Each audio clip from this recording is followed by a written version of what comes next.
ఆయన ఆశీస్సులు, భగవంతుడు మా వెంట ఉన్నాడు అనే దానికి ప్రతీక. నాన్నగారు ఈరోజు ఇటువంటి కుతంత్రాలతో అక్రమంగా కేసులు పెట్టినా కానీ ఈరోజు ఆయన ఆశీస్సుతోనే నాన్న బయటకు వచ్చారు. నా మీద భగవంతుడి కృప ఉంది, జనాల ప్రేమ అభిమానాలు.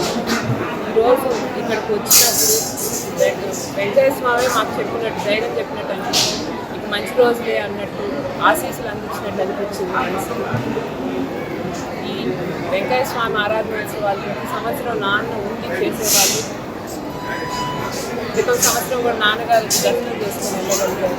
ఈ సంవత్సరం నేను వచ్చాను. ఎవరు వచ్చినా కానీ మేమంతా కుటుంబ సభ్యులు ఆయన్ని నమ్ముకొని ముందుకు వెళ్తున్నాము. భగవంతుడు అంటే నమ్మకం ఉండేటువంటి వ్యక్తులం కాబట్టి భగవంతుడు అందరికీ మంచి చేయాలని కోరుకుంటాము.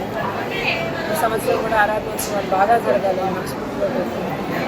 ప్రతి ఒక్కరికి ఇక్కడికి వచ్చిన వాళ్ళందరికీ కూడా ఆ భగవంతుడు మంచి